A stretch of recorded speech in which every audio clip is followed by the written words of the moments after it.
اعوذ باللہ السمیع العلیم من الشیطان اللعین الرجیم بسم اللہ الرحمن الرحیم۔ ناظرین کرام، السلام علیکم ورحمۃ اللہ وبرکاتہ۔ مسائل زندگی میں ایک بار پھر آپ کا استقبال ہے۔ آج ہمارے اسٹوڈیو مہمان ہیں حجت الاسلام جناب مولانا ذوالفقار صاحب مہدی۔ ہم ان کا استقبال کرتے ہیں۔ ماہ سفر کا آغاز ہے۔ میں اس سے قبل کہ آج کا یہ ایپیسوڈ شروع ہو، آغا کا استقبال کرتے ہوئے ان سے گزارش کروں گا کہ ماہ سفر کے سلسلے میں کچھ ارشاد فرمائیں، اور جو کچھ غلط فہمیاں یا غلط ہمارے درمیان، ہمارے سماج کے درمیان سفر کے مہینے کے بارے میں باتیں ہیں، اس کے بارے میں مختصر کچھ ارشاد فرمائیں۔ آغا السلام علیکم ورحمۃ اللہ وبرکاتہ۔ وعلیکم السلام ورحمۃ اللہ۔ انشاءاللہ مزاج بخیر۔ جی الحمدللہ۔ آغا ماہ سفر کا آغاز ہوا چاہتا ہے۔ میں چاہتا ہوں اس مہینے کے لیے جو ہمارے یہاں ایام اعظم میں قافلہ حضرت سید الشہداء علیہ السلام کے اسرا کا جو شام پہنچ رہا ہے، اس سلسلے میں آپ کچھ ارشاد فرمائیں، اور جو کچھ باتیں ہمارے یہاں رواج پا گئی ہیں سماج میں ماہ سفر کے سلسلے میں، اس سلسلے میں کچھ ارشاد۔ اعوذ باللہ من الشیطان الرجیم، بسم اللہ الرحمن الرحیم، الحمد للہ الذی کفا والسلام علی عبادہ الذین اصطفیٰ محمد وآلہ الطاہرین لا سیما الامام المبین بقیت اللہ فی الارضین الحجۃ الثانی عشر الامام المہدی المنتظر صلوات اللہ وسلامہ علیہ۔ اما بعد، ماہ سفر میں سب سے دردناک جو پہلو ہے وہ یہی ہے کہ اتنا لمبا سفر کر کے اہل بیت علیہ السلام شام میں وارد ہو۔ دیکھیے، شام میں ورود کسی بھی اگر قافلے کا کسی شہر میں آنا خود شہر میں مسئلہ نہیں ہوتا ہے، جی، لیکن اہل بیت روح اسلام، حقیقت میں کہیے کہ اصل اسلام وہی ہے، یقیناً، ٹھیک ہے جی، اور ان کو اس مصیبت کے تحت، یعنی اس مصیبت کا سامنا کرنے کے بعد اس بے دردی سے لے کے جانا، یہ ستم بالا ہے ستم۔ سچائی یہ ہے، اب اللہ کی مشیت اور ہے، اللہ کی رضا ایک الگ چیز ہے۔ اللہ کی مشیت بھلے رہی کہ اہل بیت وہاں جائیں اور حقانیت اسلام ہمیشہ کے لیے جو ہے محفوظ ہو جائے، اور اصل اسلام لوگوں کے سامنے آ جائے دھیرے دھیرے، اور یہ بغیر بی بی کی قربانیوں کے، امام حسین کی قربانیوں نہیں ہو سکتے تھا۔ یہ ایک پہلو اغیار کے لیے ہے، جی، یا وہ لوگوں کے لیے جو دین چاہتے ہیں، دین اسلام کی طرف جھکنا چاہتے ہیں، ان کے لیے یہ روشنی ہے اور ہدایت کا سبب ہے، لیکن خود اہل بیت کے لیے، ٹھیک ہے، ہم یہ بات بالکل مانتے ہیں کہ ان کی رضا اللہ کی مشیت میں ہے، وہ اللہ کی مشیت پہ راضی ہے، نو ڈاؤٹ، لیکن پھر بھی وہ ستم جو ان پہ ڈھایا گیا ہے، وہ تو کوئی دنیا کی چیز جو ہے اس کو منتقل نہیں کر سکتی، اور نہ ہی جو ہے اس کی جو ہے انسانی ہیومینٹی کے جو پہلو کو ہے، اس کے درد کو کوئی کم کر سکتا، وہ اہل بیت کے لیے بھی ہمارے لیے۔ بہت بہت شکریہ آغا۔ اپنا پروگرام شروع کرتے ہیں اور دیکھتے ہیں سب سے پہلے سوال کہاں سے۔ مولانا صاحب کو اور آپ چینل ون کے ساری ٹیم کے لوگوں کو السلام علیکم ہے، اور آپ لوگ سچ میں بہت اچھا کام کر رہے ہیں۔ جہاں ہم لوگوں کو یہ چیزیں پتہ نہیں تھی کہ امام حسین علیہ السلام کے ساتھ اور ان کے جو بھی اہل بیت ہیں ان کے ساتھ کیا کیا ہوا، وہ سب ہم کو جاننے مل رہا ہے، سیکھنے مل رہا ہے، اور اہمیت پتہ چل رہی ہے ہر چیز کی۔ تو میں بہت بہت شکر گزار ہوں آپ سب کی۔ اور جو میں نے سوال کیا ہے، کہ میرے بیٹے نے جو سوال کیا مجھ سے کہ اللہ پاک چاہتے تو پانی برسا سکتے تھے، پانی برس جاتا تو یہ عزیز قوم بھی پست ہو جاتی کہ امام حسین علیہ السلام کے ساتھ تو پورے خدا کی کائنات شامل ہے، تو خدا سے تو وہ لوگ بھی نہیں لڑ سکتے تھے، اور وہیں سے وہیں ہار ہو جاتی۔ تو میں اپنے بچے کے اس سوال کا جواب نہیں دے پائی، تو مولانا صاحب ضرور سے بتائیں۔ اور میں احمد آباد گجرات سے ہوں، اگر مجھ سے کچھ غلطی ہوئی ہے تو سوری اس کے لیے، اور پھر بھی دعا کی درخواست ہے آپ سبھی سے۔ اللہ حافظ۔ بہن کے بچے کا سوال ہے، اور یقیناً جب مصائب اہل بیت علیہ الصلوۃ والسلام سنتے ہیں تو جب ہم جیسے سن رسیدہ لوگوں کا دل آج تک دکھ جاتا ہے اور آنکھوں سے آنسو جاری ہو جاتے ہیں. تو ایک بچے کا سوال ہے کہ کربلا میں اگر پانی برس جاتا. دیکھیں آپ ان اللہ علی کل شیء کا تو انکار نہیں ہے کسی کو بھی. یہ کسی مشہور شاعر کا ہے، خون برسا مگر نہ برسا پانی، جی مانگتا رہ گیا احمد کا نواسا سب پانی. جی یہ تو اس میں تو کوئی ڈاؤٹ نہیں ہے. اور آپ یہ کہہ رہے ہیں مولا کہتے کہ اللہ بارش کر دے، بتاؤ اللہ بارش کر دیتا. جی لیکن خود امام نے اس بات کا جواب دیا ہے کہ میں یہاں مقام امتحان، اور یہ پانی ایک سمبل ہے جی ان چہروں کو پہچاننے کے لیے جو کربلا میں دشمنان حسین میں سے. یہ اس طرح کے انسان نہیں کہلانے کے لائق ہے، جانور بھی ان سے اچھے ہوتے ہیں کہ وہ بھی پانی پینے کے لیے کسی سے تعارض نہیں کرتے. جی دشمن کو بھی پانی پلاتے، اس میں تو کوئی شک نہیں کہ دشمن کو بھی پانی پلاتے. تو یہ جو چیز ہے آپ کبھی سوچتے کہ نہیں، جہاں امام حسین نے اپنی آتش کا ذکر کیا وہی امام سجاد 34 سال امام حسین کی پیاس کو یاد کرتے رہے. جی میں نے یہ بھی دیکھا کہ جناب زینب اپنے بابا کو مخاطب کر کے ایک جملہ یہ بھی کہا ہے، بابا دیکھو تمہارا حسین پیاسا شہید. تو پیاس کربلا میں ایک ایسی سنبل اہل بیت نے بنایا جس سے دشمنوں کے چہرے سے نقاب ہٹ. یہ انسان بھی نہیں، انسان نہیں، جانوروں سے ہی بدتر ہے. ہاں یہ چھوٹے سے بچوں کے ساتھ، عورتوں کے ساتھ، جی بے گناہوں کے ساتھ یہ سلوک کیا، جبکہ پانی پینا تو جانوروں ہر ایک کو الاؤڈ ہے. اور دنیا میں اللہ نے اتنی کثرت سے پیدا کی اور آپ انہی کے نانا کا کلمہ پڑھتے ہو. تو یہ جو پیاس کی جو ہے آتش اہل بیت جو ہے ایک بلکہ علامت بن گئی، اور آپ کہیں ساری دنیا میں جو ہے سلوگن کے نام سے جانے لگا. یہ اسی لیے ہے کہ اللہ اور اہل بیت چاہتے تھے ان دشمنوں کے چہروں سے نقاب ہٹ جائے. بہت بہت شکریہ. اگلے سوال کی طرف بڑھتے ہیں. السلام علیکم. میرا سوال یہ ہے کہ کربلا کی زیارت کے لیے کہا گیا ہے کہ جسے عباس بلاتے ہیں وہی کربلا پہنچ سکتا ہے. آج کل ہمارے یہاں بھاؤ نگر میں بہت وہ بلنگ کا بزنس کا سب کریز ہو گیا ہے. تو وہ جو بلنگ والے ہوتے ہیں، پیسے والے ہوتے ہیں، وہ تو سال میں 3 مرتبہ چاہتے ہیں زیارت کے لیے. اور جو حلال کی کمائی کرتا ہے تو وہ کربلا جلدی سے چھا نہیں سکتا ہے، اس کے پاس اتنا نہیں ہے اس کی انکم کہ وہ اتنا سال میں ایسا 2 لاکھ روپے خرچہ کر کے چھا سکے زیارت کے لیے. تو ہم کیا سمجھے اس کے لیے؟ آپ اس پہ ذرا روشنی ڈالیے کہ عباس بلاتے ہیں وہ چاہتے ہیں یا جو پیسے والے ہیں وہی چاہتے ہیں. جا تو ہر ایک سکتا ہے جس کے پاس پیسے ہیں، لیکن زیارت اسی کی قبول ہوتی ہے جو ریاکار نہ ہو اور جو حلال کی کمائی سے. دیکھیے جاوید بھائی، یہ جو ہے قرآن کہتا ہے، ائمہ بھی کہتے تھے، انما یتقبل اللہ من المتقین. جی اللہ قبول کرتا ہے کس کی زیارت کو؟ جو متقی ہو. متقی کا مطلب یہ ہوتا ہے کہ پیسے اور جو ہے اپنی زندگی کے امور کو حرام سے دور رکھا.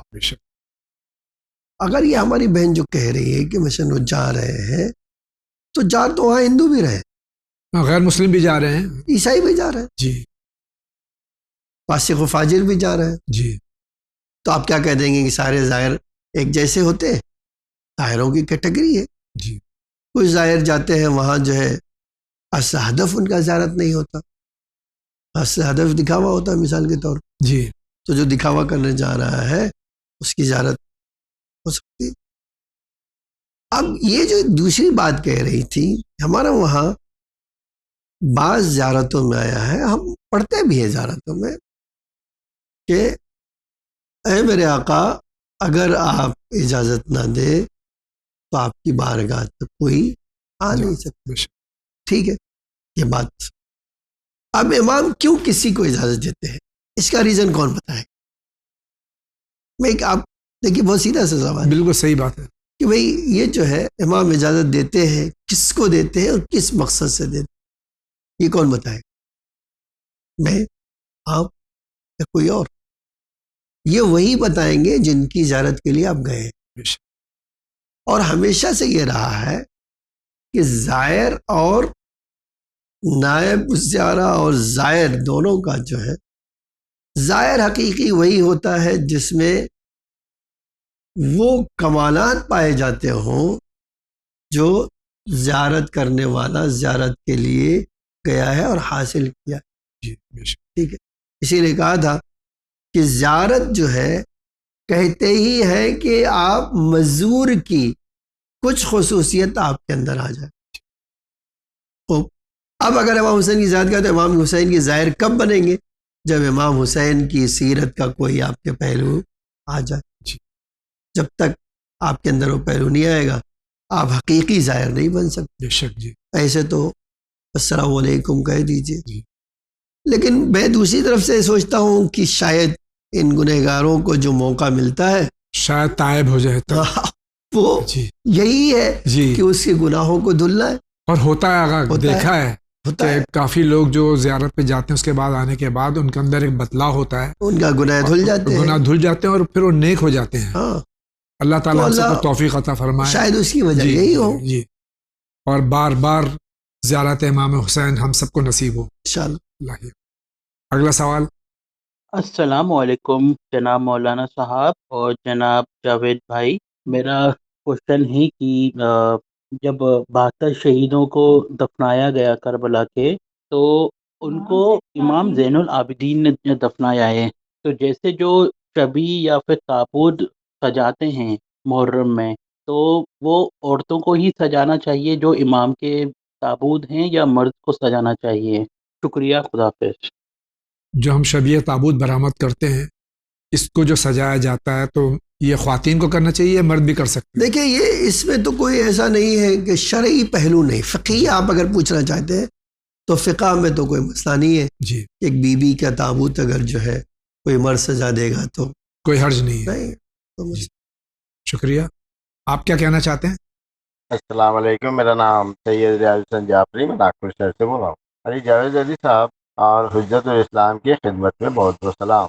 ایام اعزاز چل رہے ہیں، اس میں سوال کیا ہے کہ مقصد امام حسین علیہ السلام مختصر بیان کریں تاکہ یہ پیغام انسانیت کربلا کیا ہے. سوال نمبر 2، حضرت یونس علیہ السلام سے کیا ترک اولا ہوا تھا، اور یہ ترک اولا لفظ کیا ہے؟ کیا جس کی وجہ سے آپ کو مچھلی کے پیٹ میں جانا پڑا؟ بعض ذاکرین پڑھتے ہیں ولایت سمجھنے میں دیر ہوئی تھی یا ولایت پر شک تھا، بیان فرمائے. سوال نمبر 3، کن کن نبیوں کو عاشر محرم کربلا کے پہلے زمین کربلا میں ٹھوکر لگنے سے خون جاری ہوا؟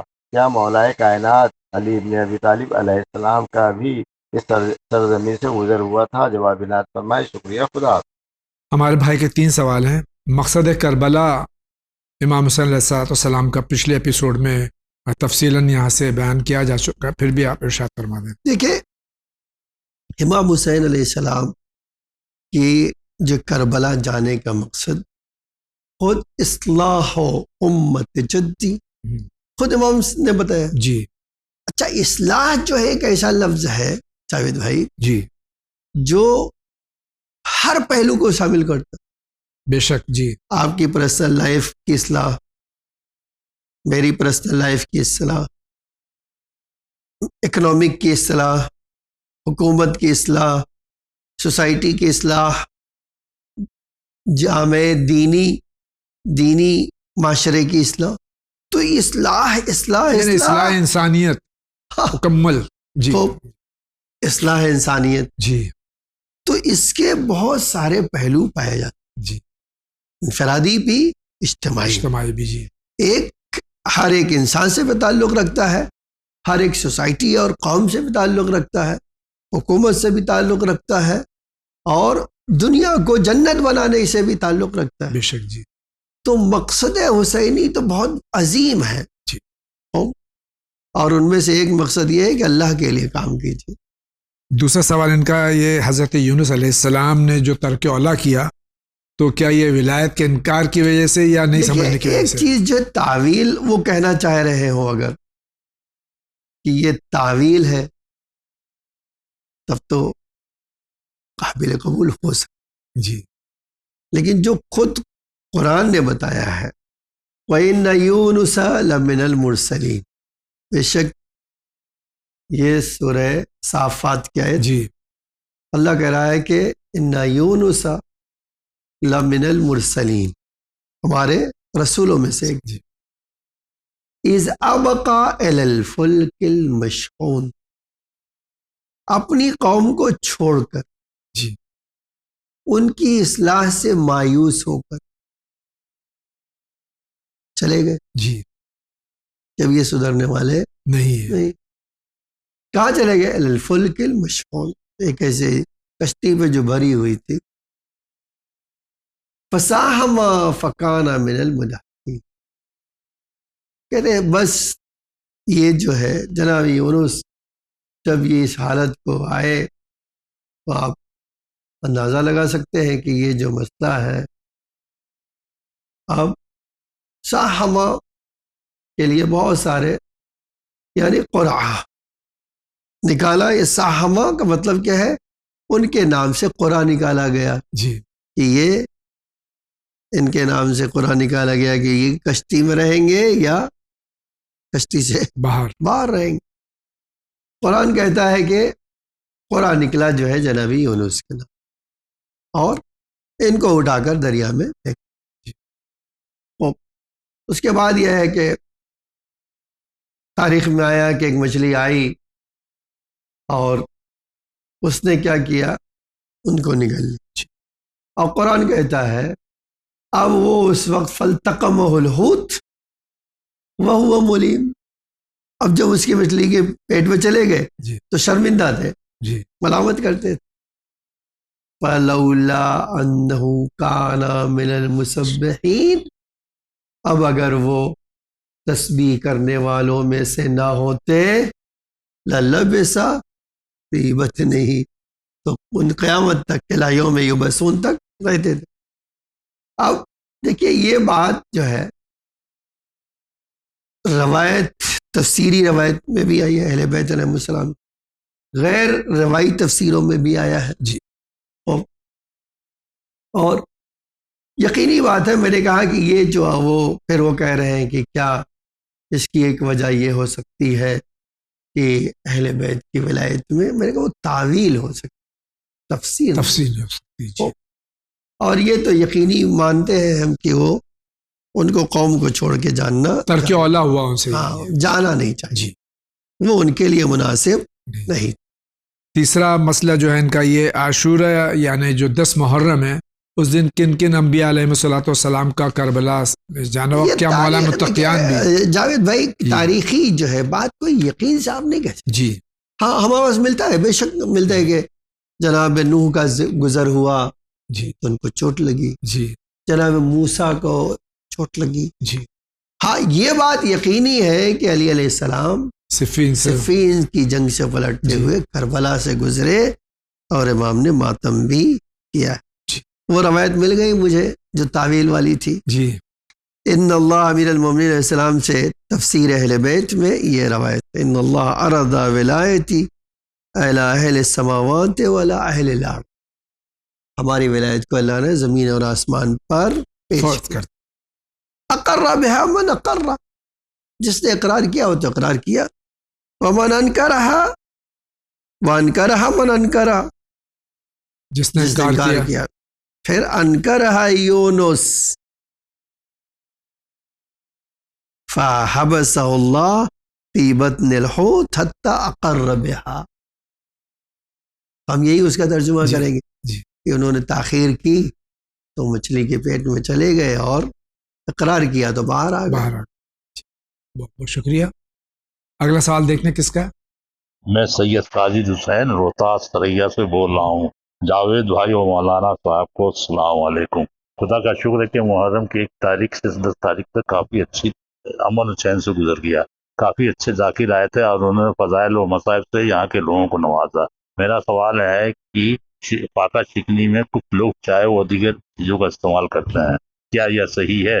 میرا دوسرا سوال ہے کہ متولی اذاخانے و کربلا میں اپنی مونوپولی دکھاتے ہیں، مہربانی کر کے ان کے فرض و حقوق کے بارے میں تفصیل سے بتانے کی زحمت کریں۔ تاکہ ہر کام امن و چین سے ہو سکے. خدا حافظ. فاقہ شکنی میں عام طور سے جو ہے سادی غذا استعمال ہوتی ہے، لیکن چائے وغیرہ کا استعمال ہو تو کیا کچھ غلط بات ہے؟ دیکھیے جاوید بھائی، یہ جو فاقہ شکنی ہے، اور آپ اور میں جس جگہ سے تعلق رکھتے ہیں جی وہاں کا طور طریقہ الگ ہے. جی ممبئی میں ہم آ کے 30 سال سے 40 سال سے ہے، وہاں کا طور طریقہ الگ ہے. جی روہتاک جہاں کس سے سوال تھا وہاں تو الگ ہے. تو کھانے پینے میں شریعت نے بس کہا ہے حلال و حرام کا خیال رکھ. جی اور یہ بات تو سچ ہے کہ وہ چونکہ غم کا دن ہے تو سادہ غذا ہو تو بہتر ہے، جی مناسب ہے. جی لیکن اگر کوئی چائے پی رہا ہے، چائے پینا تھوڑی حرام، جی چائے کوئی حرج پینے میں نہیں تھوڑی اس میں. کوئی مسئلہ جی. شرعن ہے. جی دوسرا سوال ان کا ہے کہ جو متولیان ہوتے ہیں یہ اپنی مونوپولی. دیکھیے یہ تو ایک انسانوں میں بدبختی ہے. جی اللہ نے انسان کو اپنے لیے بنایا ہے، یہ انسان بیچارہ کیا ہے، اللہ ہی کا نہ بنتا اور سب کا بنتا ہے. جی تو آپ کیا کریں؟ بالکل اسی طرح ہے کہ آج جو ہے جو لوگ مسجد کے، امام باڑے کے یا کسی بھی ادارے کے اوقاف کے متولی بن جاتے ہیں، جی ان کو یہی نہیں پتا ہے کہ بھائی اس اوقاف کے حقوق کیا ہے، جی اس کی ذمہ داری کیا ہے. لیکن سچائی یہ ہے کہ متولی کا کام ہوتا ہے جس چیز کا متولی بنا ہے اس کو احسن طریقے سے چلائے. مسجد ہے تو اللہ کے بندے نماز پڑھنے آئے تو ان کے لیے سکون سے نماز پڑھنے کے اسباب محرم کر. عزا امام حسین ہے، امام باڑہ ہے، تو اس کا سارا ہنر ہی یہی ہے، ساری ذمہ داری ہی یہی ہے کہ امام حسین کے عزادار آئیں، عزت آبرو کے ساتھ ان کی مجلس ہو، فضائل مصائب سننے کو ملے، آنسو بہائیں اور اتنی دیر عبادت خدا میں مصروف رہے، اس میں کوئی رکھنا نہ پڑے. جی یہ ان کی ذمہ داری ہے. جی ان کی ذاتی پراپرٹی نہیں. ہاں ویسے بھی ذاتی پراپرٹی تو ہے نہیں. جی تو اگر وہ نہیں کر رہے تو مجرم ہے وہ. جی سچ یہ ہے کہ ایسے اگر کوئی آپ کوئی چیز کی ذمہ داری لے لیں اور پورا نہ کریں تو آپ نے کیا کیا ہے، اس کا حق مارا. حق مارنا تو کسی کا بھی ظلم ہے. شکریہ آغا. اگلا سوال کس کا دیکھتے ہیں؟ جاوید بھائی، مولانا گڑگاؤں سے بول رہا ہوں. میری چھوٹی سی کوئری تھی. 3 تاریخ کو ایک محترمہ ذاکرہ نے ایک بیان دیا تھا کہ امام حسین علیہ السلام کے ہاتھ میں علی اصغر علیہ السلام کا لاشا تھا، اور اس کے بعد ان کو دفن کرنے کے بعد وہ جب اپنے خیمے میں آئے تو ان کے ہاتھ میں ایک اور 1 گھنٹے کا ایک بچہ تھا جو وہ بھی شہید ہو گیا تیر لگنے سے. کیا روایت میں ایسا کچھ لکھا ہوا ہے؟